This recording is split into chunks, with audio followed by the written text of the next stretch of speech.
Hello everybody, and we're back in My Life in Film, and we've reached the end of the 90s with 1999. This time we have jumped up again to 25 movies. I can't help this. There is just way too many movies I thoroughly enjoy.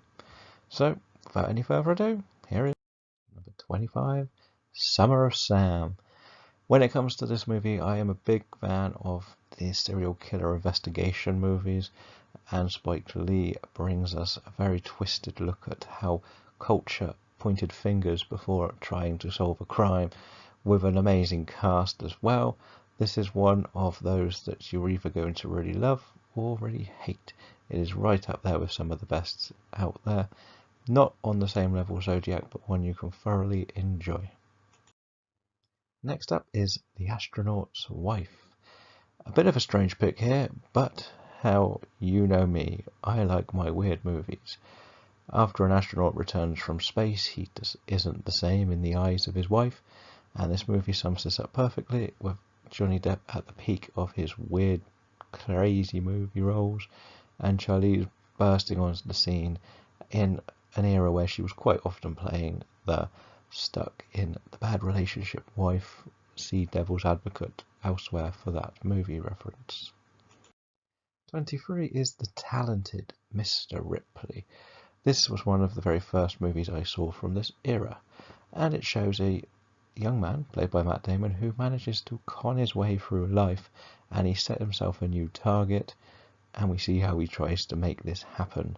This is also a very clever movie, one that really is lots more enjoyable when you can imagine just where the twists are coming from. 22 is Toy Story 2. Many people would have this higher, many people aren't me. I do like Toy Story 2 a lot. I do think there's some very clever elements involved, with an increased cast of looking into Woody's backstory and his other characters in his universe. But overall, it's just not as enjoyable as the first one or a later one in the series. 21 is Audition. With one of the most twisted movies you're ever going to see. It starts off very simply by watching an audition for a new wife that takes a very, very, very disturbing twist in one of the best horror movies of the 90s. You don't want to go into too much details to what's happening because you have to be left in shock yourself. 21 is Election. Again, a weird comedy, and we know I don't usually go too heavily on comedies, but this one follows a too good a student who wants to run for class president, and a teacher is just sick and tired of her and decides to find someone to go against her, and ends up with a massive competition to be class president, and how he decides to ruin his life by fixing the results. It's a very clever movie with a great cast, gets plenty of laughs along the way, and shows Reese Witherspoon and Matthew Broderick in a way we wouldn't normally see, especially after Broderick's reputation from his Ferris Bueller's era. 19 is South Park, Bigger, Longer and Uncut. Now, one of the more twisted things about me is I do like the sick, twisted sense of humour in South Park, and I like how it satirises life, and they're very clever at sending over messages. In South Park, Bigger, Longer and Uncut, they get to go full crazy, showing how naive people can be when it comes to movie censorship or censorship in general, and how it leads to a battle with the devil and Canada. Yeah, only South Park can pull this off, and they did it so well. Number 18, Fight Club. Another one many people would have a lot higher in their lists.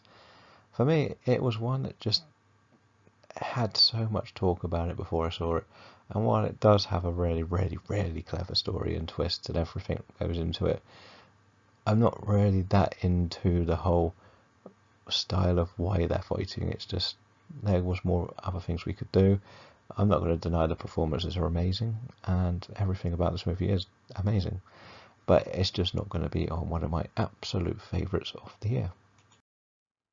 Because Galaxy Quest is above it in 17.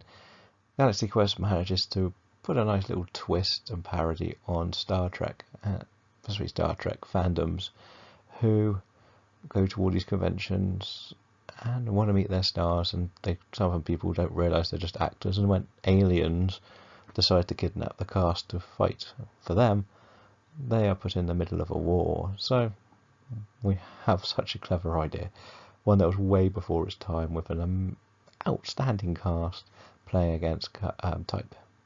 So yeah, Galaxy Quest is here. Number 16 is Arlington Road. This is one that will stick with you for a long time. We follow a neighbour who starts wondering what his new neighbour is up to, and believes they're up to a terrorist plan, and tries to stop and figure out what's going on to prove that they are a terrorist, or whether they're just a good neighbour. And it plays in the idea that it could be either, and that is what really makes this stand out. You're just not really sure where things are going, and it's one of them that when it's over, you'll go, what happened, in a good way. So some of the biggest ones I haven't seen is Being John Malkovich. I just never really have seen that one, I don't know why. Office Space is a comedy that's got all the reputation in the world. I've just never got around to seeing it. And Notting Hill, again, is a big British rom-com. You would have thought I might have seen it. Nope. Returning to number 15, yep, I have Lake Placid above Fight Club. Who wants more giant crocodile movies? Me. I like these movies. I like a creature feature. This one was also quite funny in execution, and with all the humour involved, we get plenty of everything in this movie. We have, again, another wonderful cast, a clever idea, and Betty White feeding crocodiles for fun. Number 14 is House on Haunted Hill. Me and horror movies go together really well, and this shows with why I picked this movie. Given me one of the more traumatic younger experiences of my life, I was left frightened and terrified after seeing certain scenes in this movie, because I watched it when I was about 11. I do enjoy this one a lot. It does still hold up on rewatch value, with how the director uses certain camera angles and ideas to just add shock to the movie. I enjoyed this one a lot. 13 is Mystery Man. Yes, a comedy superhero movie. We follow a group of ragtag, basically normal people who decide they want to become superheroes and band together to take on an evil villain after their real superhero, disappears. We have such a clever cast that play into all the comedy stereotypes of what they're great at, and it all plays out with good humour. And if it was out now, we would have a lot more piss take out of all the big blockbusters. Number 12 is The Bone Collector. Again, I do like my dark crime movies. I've said this on previous episodes, and in this one, The Bone Collector brings us a nice spin where a rookie agent has to work with the experienced but quadriplegic detective who has just become this way, and has to solve a crime against somebody who is calling for him to come and play the game, who once targeted him, and his games are like on Saw level of twisted, and I really like what this movie does for disturbing imagery. 11 is Bicentennial Man. This is one of the most polarizing movies I seem to know. I've heard people think it's brilliant and other people who think it's awful. For me, it's brilliant. I love the idea of an android figure trying to become human and living a lifetime of memories and feeling the pain of seeing loved ones come and go in life. And Robin Williams fits this role perfectly with his comedy, not making it silly, but still bringing a serious storyline. Number 10 is The Green Mile. Maybe the longest movie on the list, but again, nearly every year has had some form of Stephen King. We've returned to him again this time with The Green Mile, which follows a prisoner wrongfully imprisoned who has certain powers, and he befriends the guards who are waiting on death row with him, and they're just having to see what he's really up to and whether he is real, whether he can help them and everything. It's such a brilliant movie. Number 9 is American Pie. Remember, I would have been 11, 12, 13-ish when most of these movies first were watchable, and this one fits in perfectly for a teenage boy. We do have the teenage horror, teenage comedy even, coming back to life in the late 90s, and American Pie was the tentpole for all of these. While I do still like the second one more than the first one, it still has all the laughs of high school shenanigans. Number 8 is The Iron Giant, one of the more popular animated movies out there, with one of the biggest hearts of any animated movie, as we follow a alien robot who comes to Earth only to be targeted by the military, and a young boy tries to help him find himself. And again, the story carries this movie to new levels. That's why it has to be appreciated on so many. Number 7 is Sleepy Hollow. Yes, another weird, strange comedy, horror. We follow a quirky detective played by Johnny Depp, because he was the king of quirk in the 90s, who goes to investigate a string of decapitations in a small hollowy town called Sleepy Hollow. And we get to see how all the people have acted to maybe create this. There's a very good fantasy element to the Headless Horseman, and you just want to see what will happen in this movie. It is very enjoyable. The ones I didn't enjoy, got a weird strange mix here. I have Candyman 3 solely because it was awful and I loved the first Candyman.